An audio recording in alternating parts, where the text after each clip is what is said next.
Ladies and gentlemen, in this video, I'm going to explain to you how Treasury Secretary Steve Mnuchin confirmed that there will be future stimulus today on CNBC and what the Trump administration is working to include in that next round of stimulus. First off, I have not heard any GOP officials actually give a name for the next round of stimulus. Treasury Secretary Mnuchin on CNBC today called it the CARES 4 package, which is a good sign coming from the Trump administration. Basically, the Republican leadership. Donald Trump is the leader of the Republican Party. He highly criticized the problems with unemployment insurance. Same thing that Senator Ron Johnson from Wisconsin was complaining about. I've vlogged about this on my previous video, how people on unemployment insurance are actually making more money by collecting unemployment insurance than going to work. So they need to fix that. There are extensions in the works, not as high as $600 nonetheless. The Wall Street Journal reported that administration officials stated that they're working on a program to potentially extend the benefits with an additional $250 to $300 weekly payment, as opposed to the $600 weekly payment that the federal government is funding at this particular moment in time. Again, just like yesterday during the Senate committee hearing for small business and entrepreneurship, Secretary Mnuchin stated that he wants the next round of stimulus to help the industries that the pandemic hit the hardest: restaurants, entertainment, travel. And as you remember, in yesterday's video, Treasury Secretary Steve Mnuchin, during the hearing in the Senate Committee on Small Business and Entrepreneurship, clearly stated that if he was king, he would seriously look into sending direct payments to all Americans. So he wants to send you direct payments. He knows it makes sense to ensure that every American can make ends meet, could provide for their families and put food on the table, and because it makes financial and economic sense. It is something that will ensure the economic recovery of the country in the best way possible. Now, this actually substantiates my argument for more stimulus. Why? Because these are non-essential services, right? And if you notice, just like I said in the last video, the Labor Department reported that the prices of groceries are sky high right now. They're skyrocketing. Prices of meat have increased by 18.2%.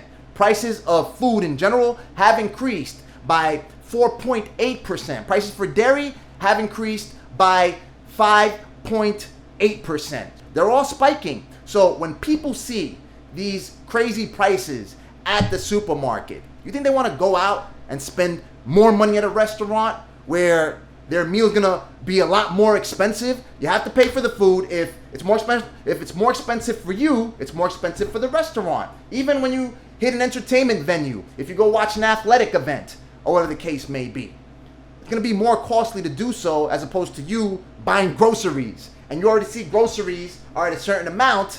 You're like, man, I don't think I'm gonna want to spend even more money elsewhere. I want to ensure that I pay for my essential items, for my meats, fruits, and vegetables, my bread, my cereal, my juice, all the things that ensure that a human being stays alive, as opposed to going to an entertainment venue.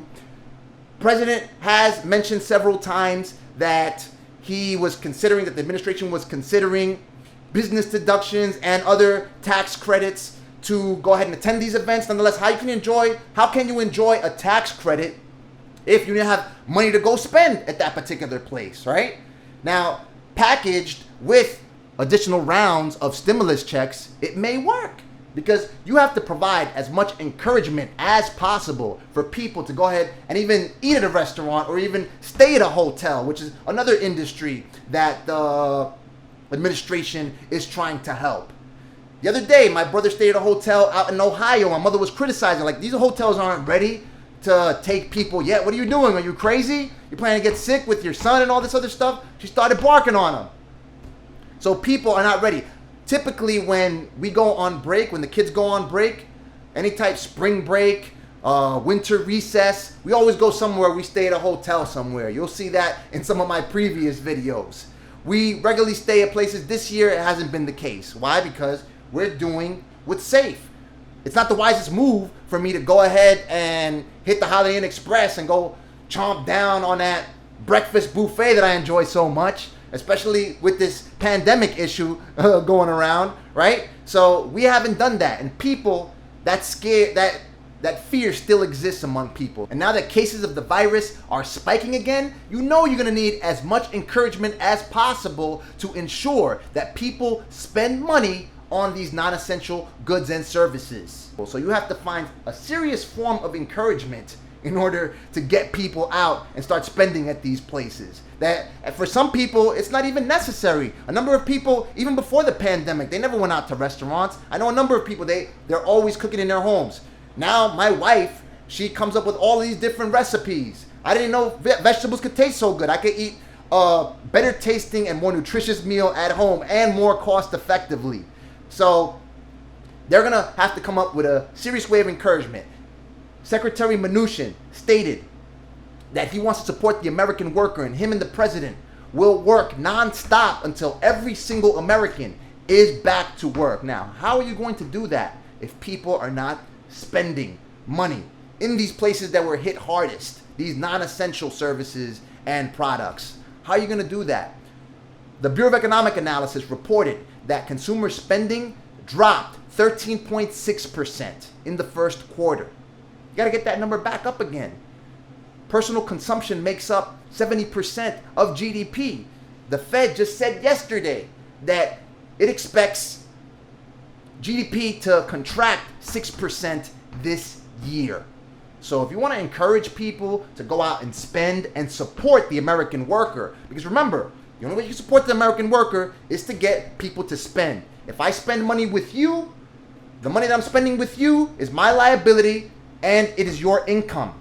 So that's the only way they're going to support the American worker, getting direct payments out to Americans, potentially recurring direct payments, just like the swing state voters want. 74%, 56% Republicans want recurring direct payments. They don't even want to settle for just an additional round of payments. That's according to CNBC and Change Research. And a number of people, commentary throughout the web, regardless of whether they are Republicans, Democrats, Independents, they are demanding recurring direct payments. They're recurring additional rounds of direct payments. They want it, they're demanding it, they're eligible for it. Why?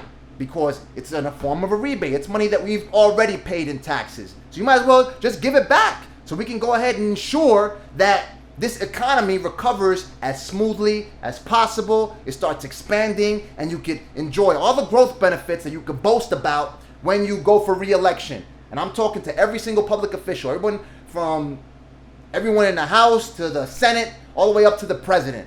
So let me know what you think. And even the public officials that work in the administration, the executive branch, go ahead and push the president in order to get direct payments out to Americans. Let me know what you think. Go ahead and write about your feelings and your feedback in the comments section below. Watch this video right here. For additional stimulus coverage, click the like button if you like the video. Click the subscribe button to stay on top of my findings. I will do my best to report what other people won't. Talk soon.